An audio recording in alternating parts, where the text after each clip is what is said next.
I am Hannah, wife of Elkanah. I know my husband's love for me is not for my fertility, but recently, increasingly, all I feel is jealousy. Every pregnancy not for me feels like God is mocking me. So I climbed the temple steps in my childless distress and confronted God on his front doorstep. Eli the priest watched as I rocked my barren body back and forth, moving my mouth but no words being formed. He said what everyone else was thinking. Hannah, have you been drinking? And I thought, I wish I could distill my pain and give it to you, then you could take my cup of suffering and you could get drunk too. One sip for every year I'm here to pray the same prayer, and the sorrow that you swallow, it would fill you up, but it would never be enough to heal what is hollow or open, what is shut. Only God can do that stuff. But I think before I speak, especially to a priest, so instead I said, I am not drunk, I am just a woman scorned. The only thing I'm pouring is my anguish to the Lord. Eli replied, may the God of Israel give you what you seek, and while you wait, go and seek his peace. If God can open up my womb, if he can do it soon, if he can take my seed of faith and grow a family tree, I will call my baby Samuel, because it means that God heard me. And if he doesn't answer, I will worship him regardless. I will take my seed of faith and plant it in his garden to cultivate his peace. Then whatever grows in me or doesn't grow in me, I will have a tree of life that comes from knowing him. Now I see a future me. She rests beneath that tree, maybe with a baby, but definitely peace. Thank you. They tell me you are the size of a lentil, and I want to tell them you are so much bigger than that. In fact, to me and your dad, you are monumental, little lentil. You defy the odds, little lentil. You untie knots and join dots, little lentil. I'm using present tense again, the thought of you intense again, my body making sense again, as if my words could call you back and somehow recompense the pain. But I remember now. I remember how they told me you were gone just 2 days after I saw your black and white heartbeat and my heart leaped.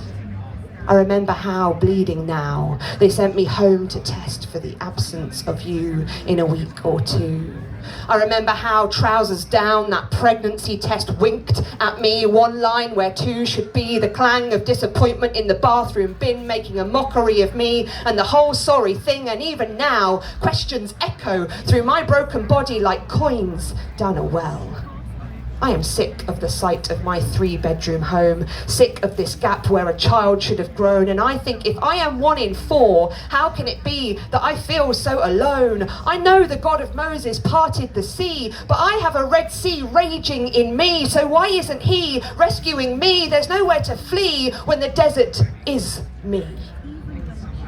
So I slammed the door to the spare room with no purpose, believing the lie that my womb gives me purpose. For weeks, I collect empty spaces and refuse to leave my bed, as if I can stash memories of you in every room I don't use and everything I don't do. Then one morning, when I have given up counting the days, the sun sneaks rays through the crack in my blackout curtain, and I feel warmth in my veins. This will not be in vain.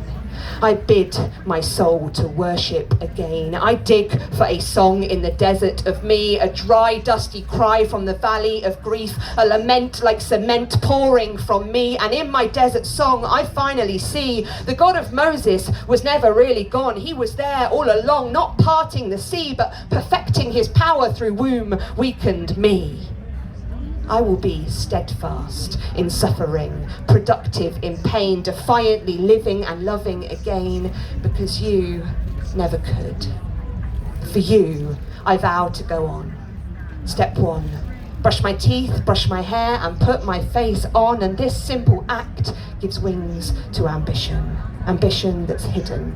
Ambition guilt-ridden, but still very much there. There is strength for the wrestling. grace for the next thing, faith for the best things, small but monumental. I learned that one from you, little lentil. Thank you. I ask, would you like to have children of your own one day? And you say, no, I want to be Sonic the Hedgehog, but faster and maybe not blue. Like maybe I could be gold or purple or something, and maybe I don't want to wear trainers. Maybe I could wear my football socks instead. I nod my head. We are making a family coat of arms decorated with pictures of things we love. I assume you will draw Spider-Man, pizza and telly, but when I ask you what matters most to our family, you say, being together. And now I know how the Grinch felt when his heart grew 3 sizes bigger. You ask me if superheroes ever cry, and I have to hazard a guess because I've never seen one cry in your cartoons. But they probably do, and when they do, I bet they look just like you. I explain, now you're 4, you can go to swimming lessons by yourself. And you say, okay, but I don't know how to drive. At church, you watch people huddled together, praying for each other, and you say, what are the friends doing? Because although you don't really understand the Holy Spirit, you do know friendship when you see it. You ask, where do ideas come from? And I say, where do you think they come from? You pause for a second and then say, Grandma. You ask for cheese on pasta. I remind you to say please, so you ask for please on pasta. We are having our daily conversation about death. And you say, Grandma and Grandad will be first to die, and then you will be next. I sing your bedtime song, tuck you up in bed, kiss your head, and wonder how many years we all have left. You say, are you still growing? And I say, I don't know, I think so. Good, you reply, because you don't get birthdays if you're not growing.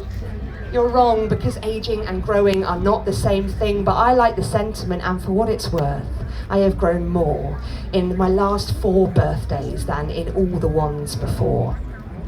You ask me why the moon changes, why we can't feel the earth spinning, why there are so many stars, why worry hurts your tummy, why daffodils only grow in spring, why you can't have another snack, why you can't sit on my lap when I am on the loo, why you can't marry your sister, why people lie to each other, why we can't see sound waves, why we can't see God. You say, do I ask good questions, Mummy?